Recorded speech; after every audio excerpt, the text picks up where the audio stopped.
All the content on this channel is for education or entertainment purposes only. It does not constitute financial advice. Always remember to conduct your own research. In today's video, I want to run over my investment plan for 2026 and how I'm going to grow my wealth moving forward, including all my income. I do plan to do a video probably once a month just to track my net worth, my total return, look at all those kind of different metrics.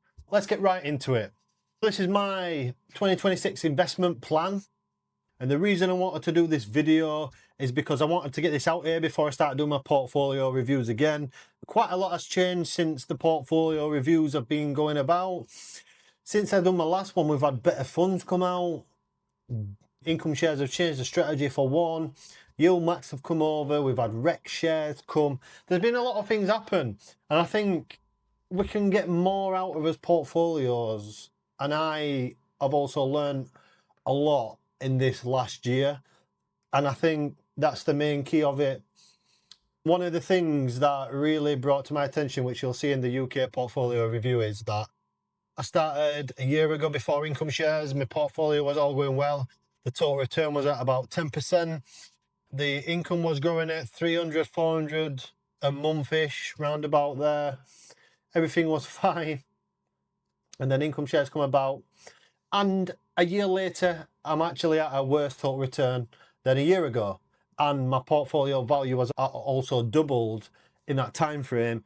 But that is mostly because of deposits. Yes, a lot has been learned in this last year, and that's what investing is all about. It's learning and overcoming, making sure you carry on and get better with your portfolio. And one thing I've certainly learned is that I've lost a year's worth of gains 100% by investing in income shares. I know full well if I carried on with my old strategy before income shares, my total return would be at least double what it is now, maybe even triple.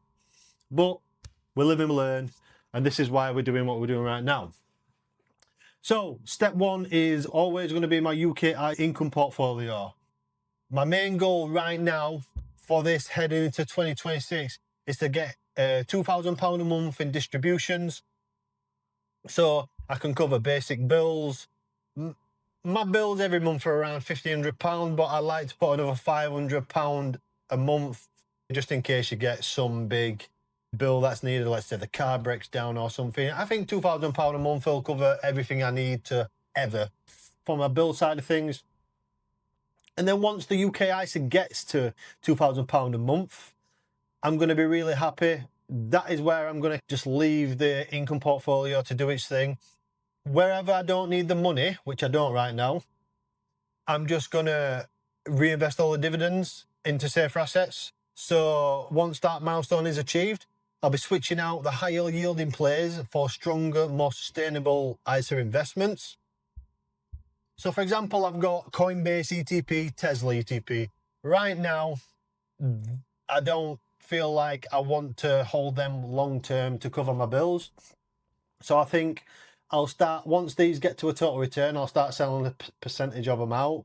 Most likely switch them out for nice investments, such as we've got rec shares, we've got yield max funds.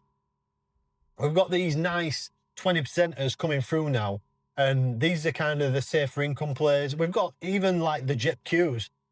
I mean, JEPQ is perfect, something like covering your bills. I really like JEPQ for that. So these safer income plays, I think these are kind of what I want in my UK ISA. And I'm going to be touching on yields between 4% to, let's say, 25, 30%. These are the safer plays, I think. And that's what I really want for that base of my ISA.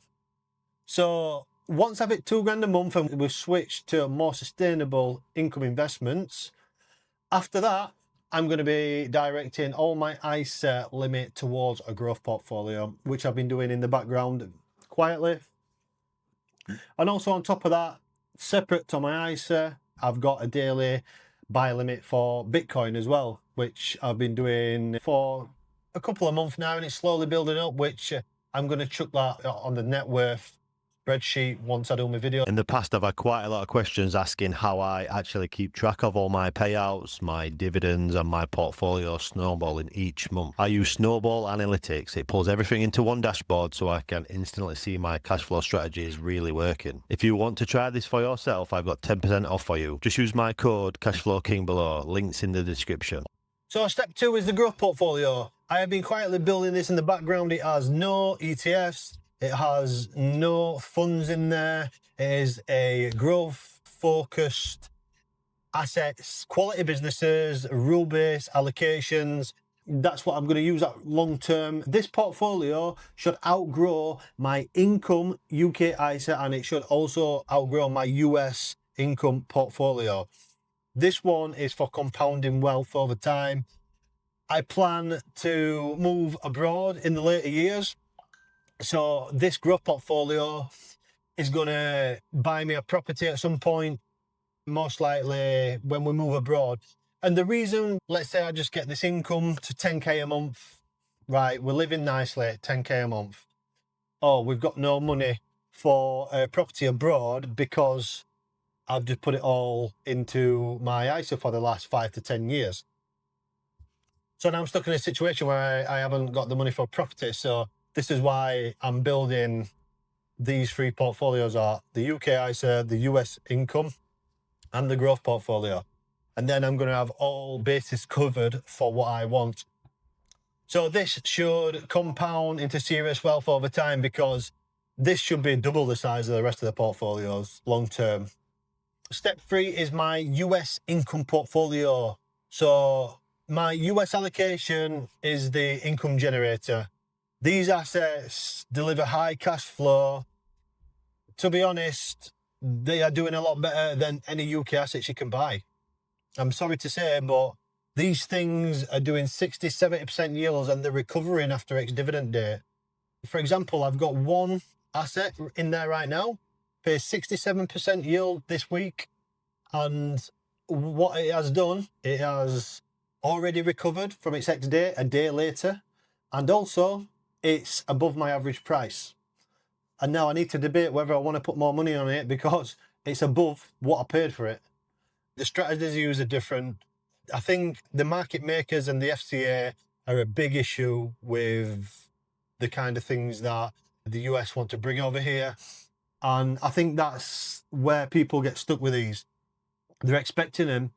We're expecting the UK income products to be like the US. And it's not. They're just not doing that.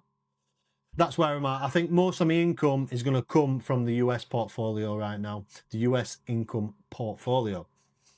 So these funds and ETFs are efficient at generating actual income distributions compared to the UK side. That's one thing that I know for certain. The aim is to build steady cash flow machine that complements my ISA strategy. So like, let's say 25% will be in the UK income ISA, and then 75% of the income will come from the US income, which is all taxable. And at the same time, I will be buying more Bitcoin. We've got the UK ISA, which is going to be my stability and security for the 2k a month baseline income for essential and bills. Then we've got the growth portfolio, which is the wealth builder, the compounder machine, which is going to eventually buy me property abroad. It's going to build my wealth over time, as we know, because income products don't generally build your wealth over time, especially high yield ones. And then we've got the US portfolio, which is the income generator. That is the cash flow machine, which is going to keep paying me week on week. And then at the same time of all that, we are buying Bitcoin, and we're going to be holding for 5 to 10 years until I think Bitcoin's going to reach 500k at least, maybe a million a coin. At some point, I think it's inevitable when you look at it. That is the strategy that I'm using. It's going to be locking in reliable income. It's going to leave room for growth still, which is the main key to this. I do want the growth portfolio to be at least double of the income one. I've been running it for maybe a month in the background now. It's up about 10% already. This growth portfolio is clearly working. And when growth gets going, it really does start compounding. So 2026 is the year we're going to bring it all together.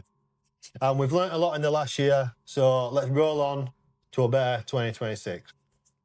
And if any of you missed my interview with Mike Coe from Yield Max, it's on your screen right now. Thank you guys. See you in the next one.